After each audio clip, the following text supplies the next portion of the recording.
Halo para supe, film bergenre horor memang memacu adrenalin dengan jump scare-nya. Tapi, bagaimana jika film horor psikologi? Jelas, film ini membuat pusing. Bahkan, kita perlu melihat lebih dari sekali untuk dapat mengerti maksud dan alur cerita filmnya. Banyak sekali sisipan, bahkan kita harus mencari arti sebenarnya di luar film itu. Terkadang, selain membuat bingung, justru di situ letak keseruannya. Possum, film bergenre horor psikologi ini menceritakan seorang pemuda bernama Philip yang mempunyai aib dan masalah pada waktu masih kecil. Sebelum ke cerita, Supe akan mengadakan giveaway. Keterangan lebih lengkap ada di deskripsi. Oke, lanjut. Film ini dibuka dengan sebuah puisi. Ibu, ayah, ada apa? Hanya possum sehitam jelaga. Ibu, ayah, kemana harus melangkah? Jauh dari possum dan kepalanya. Ini tas apa isinya? Dia sedang mencari atau bersembunyi. Bisa kau tengok isinya? Possum kecil sehitam dosa. Philip, seorang dalang boneka. Dia pulang ke rumah masa kecilnya untuk liburan naik kereta. Dalam perjalanannya, dia mengamati seorang anak yang tengah menggambar sesuatu. Mereka juga sedang membicarakan tentang hutan Valmars dan sebuah barak tua.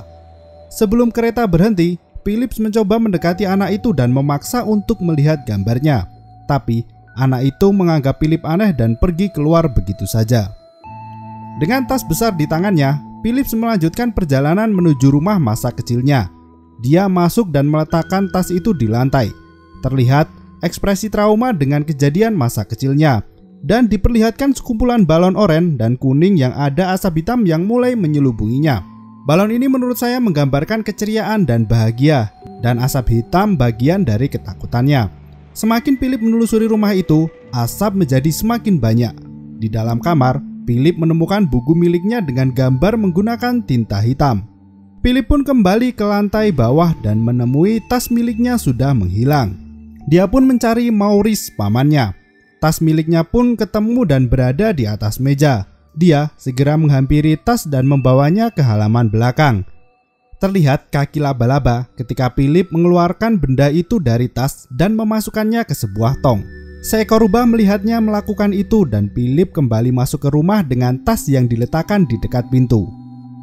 Sebuah selingan puisi. Apa isinya? Pria atau laba-laba? Anak kecil jangan tersesat. Possum ingin bermain. Philip yang bangun dari tidurnya mendapatkan boneka itu sudah berada di sampingnya dan dia segera membuangnya. Dia kembali membawa tas besar itu ke lantai bawah dan berhenti di depan pintu. Dia seperti mempunyai trauma dengan kamar tersebut. Maurice menawarinya untuk minum. Philip pun mengambil minuman dan menaruh tas di atas meja. Maurice menanyakan isi tas itu. Sebuah pupet yang digunakan untuk pertunjukan. Philip pun mengatakan kalau dia ingin membakarnya. Dia juga menolak ketika Maurice ingin Philip menunjukkan pupet tersebut. Dalam percakapan itu, Maurice mengatakan kalau dia mendapatkan surat dari koleganya yang berisi sebuah skandal. Dan sepertinya skandal inilah yang membuat Philip pulang kembali ke rumah penuh trauma masa kecilnya.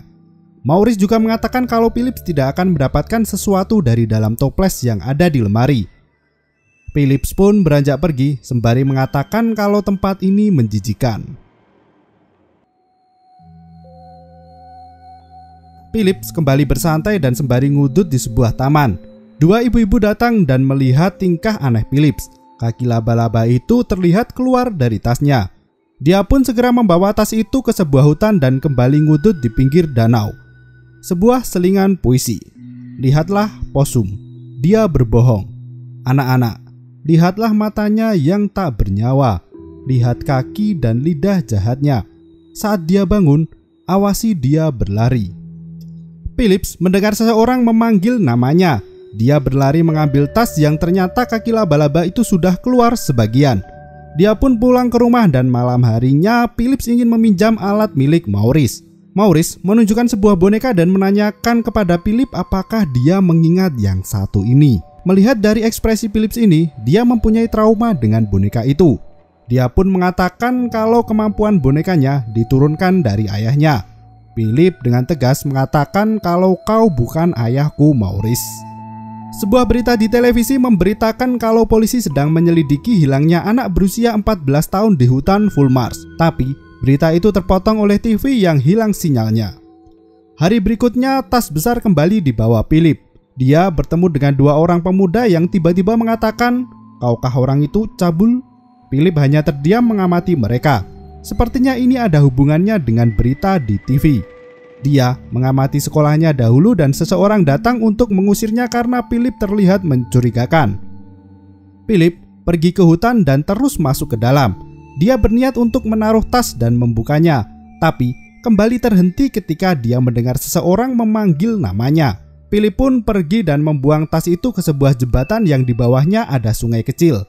Ketika beberapa langkah, Philip terjatuh di tanah berlumpur dan dia teringat kejadian beberapa hari ini yang tentu saja berhubungan dengan boneka itu. Dia segera turun ke sungai untuk mencari tas itu kembali. Dia memeriksa setiap aliran dan boneka itu ketemu tergeletak di atas lumpur di mana Philip jatuh. Tunggulah sebentar nak, yang bermain pasti mati. Posum berbalon hitam kan memakanmu di ranjang. Balon pun terlihat sudah menjadi hitam dan Philip bermimpi buruk. Dan terlihat kumpulan balon hitam di depan rumah. Sebuah penampakan dan laba-laba itu mulai mengejar Philip. Ketika bangun, dia mendapati boneka berada di sampingnya dan segera dia membuangnya ke lantai dan memasukkan kembali ke dalam tas.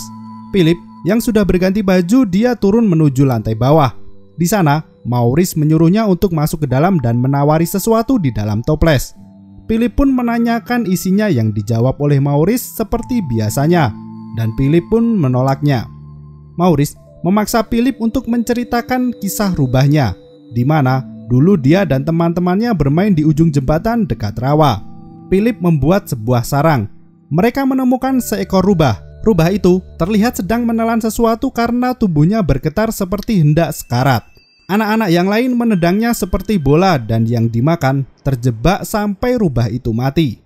Anak-anak yang lain pun memaksa Philip untuk mengambil itu. Maurice pun tertawa dan dia memberikan sesuatu. Dia juga mengatakan kalau mereka akan menghancurkan bara itu. Philip pun mengambil barang itu dan segera pergi dari sana. Philip pergi ke bara yang akan dihancurkan. Dia menyusuri sepanjang koridor dan ruangan hingga berhenti di sebuah lapangan yang ada di sana. Tas pun dibuka dan Philip mengambil boneka laba-laba berkepala manusia dan dilemparnya.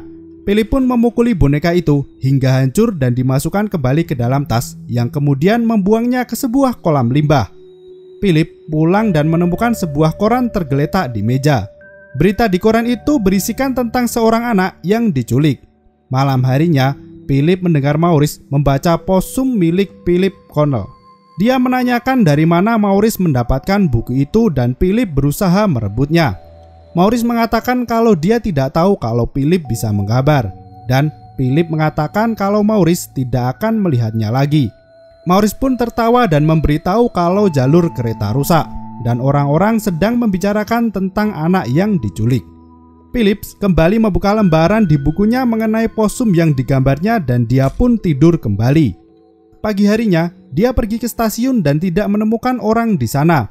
Philip duduk di bawah jembatan dan dia melihat barang yang diberikan Maurice. Di dalamnya ada foto kedua orang tuanya dan Philip teringat traumanya. Dia segera pergi melewati pinggir rawa dan seekor rubah memandanginya. Di dalam rumah, Philip mencari Maurice dan ketika masuk ke dalam, boneka laba-laba itu kembali. Lembah gembira dicat hitam. Semua anak-anak dalam karung. Ucapkan selamat tinggal pada matahari dan bulan. Sapalah balon hitam. Setelah membuka lembaran bukunya, Philip memandangi boneka dan dia melihat Maurice yang sedang membakar sampah. Dia pun turun membawa boneka laba-labanya. Maurice memberikan rokok dan menunjukkan koran sembari mengatakan kalau dulu pernah terjadi penculikan sebelumnya, ketika Philip masih kecil setelah kebakaran terjadi.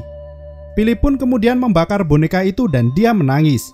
Maurice memberikan permen hijau kepada Philip dan Philip terlihat mau muntah ketika memakannya. Malam harinya, Philip yang sedang tidur bermimpi buruk. Boneka mulai bergerak dan asap hitam mulai menyelimuti balon dan juga boneka. Dia juga melihat boneka yang keluar dari tas dengan mata yang bolong mendekatinya hingga akhirnya dia terbangun. Philip mendengar suara yang menggedor pintunya. Seorang polisi menggedor-gedor rumah Philip. Ketika polisi itu sudah pergi, Philip mendengar suara ketakutan dari dalam kamar yang dihindarinya dan dia pun kembali ke atas. Pagi harinya, Philip mencari Maurice di dalam kamar dan televisi terlihat menyala. Sebuah berita tentang penculikan anak bernama Michael Browning. Polisi menyelidiki laporan pria mencurigakan dekat hutan dan barak bekas militer. Tersangka memakai jas hujan berwarna krem dan terlihat beberapa kali dengan orang yang mirip dengan Michael. Philip pun segera mematikan televisi itu karena dia yang memakai jas hujan krem beberapa hari ini. Philip segera pergi menuju jembatan dekat sungai kecil. Dia juga pergi ke barak dan kolam limbah. Philip menghindari beberapa polisi di sana. Dia pun mencari sesuatu di dalam tong. Maurice datang dan dia ingin berbicara dengan Philip. Maurice mengatakan kalau seorang polisi mencarinya. Philip terlihat bingung dengan semua yang terjadi. Maurice mengatakan kalau dia akan pergi jauh dan menyuruh Philip untuk tidak berkeliaran sementara waktu. Dia pun pergi menuju sekolahannya dan ingin bertemu dengan Pak Grant. Philip mengajak Pak Grant untuk ke kantor polisi dan menceritakan kejadian yang pernah dialaminya. Tapi ternyata guru yang ada di sana menelpon polisi dan Philip kabur dari sekolah itu. Dia pun pergi ke barak dan mengamati foto kedua orang tuanya. Traumanya muncul ditandai dengan tetesan hitam yang membasahi tubuhnya dan juga boneka laba-laba yang keluar dari tas. Trauma itu berupa mimpi buruk, yaitu laba-laba kepala manusianya terus mengejarnya hingga Philip tersadar dengan permen yang keluar dari mulutnya. Philip pun meringkuk di dalam rumah dan ketakutan. Dia berteriak mencari Maurice. Philip yang sudah sadar, dia memberanikan diri membuka pintu kamar yang ditakutinya. Sebuah kamar yang berantakan dan terkesan hancur karena kebakaran. Philip menemukan gigi di dalam toples kecil dan seseorang tiba-tiba menyerangnya, yang ternyata itu adalah pamannya sendiri, Maurice. Maurice menyerang dan dia menanyakan apakah Philip ingin bertemu dengan ibu dan ayahnya. Philip pun ketakutan dan Maurice memasukkan jari-jarinya ke dalam mulut Philip. Dia juga mencambuk bokong Philip dengan sabuk. Ketika dipukul, Philip melihat kotak yang bergetar dan dia berbalik menyerang Maurice dan membunuhnya. Philip pun membuka kotak itu yang ternyata isinya adalah anak yang hilang diculik. Philip pun keluar dan duduk di samping rumahnya yang di depannya ada laba-laba berkepala manusia dan film pun berakhir. Itu tadi rangkuman film Possum. Film ini memang sedikit membingungkan ya karena memang genrenya horor psikologi. Menurut saya, Philip ini mengalami masa kecil yang suram di mana orang tuanya meninggal karena kebakaran di kamarnya. Tapi Maurice tidak ikut terbakar dan laba-laba itu pun menggambarkan traumanya, ketakutan yang selalu mengejar dirinya. Sementara pamannya Philip, yaitu Maurice, dia selalu membuat Philip menderita bahkan menculik anak. Philip merasa lega dan berhasil mengatasi ketakutannya, yaitu dengan membunuh pamannya sendiri. Dan yang menculik anak itu adalah Maurice. Memang cerita ini tidak bisa dipahami langsung dan banyak sekali psikologi warna yang harus dimengerti dan beberapa gambaran-gambaran yang harus dipahami terlebih dahulu. Bahkan dari sikap dan cara Philip berjalan menggambarkan kalau dia ketakutan. Kalau kalian punya pendapat lain silahkan tulis di kolom komentar. Dan pertanyaan untuk giveaway adalah tahun berapa film ini dirilis?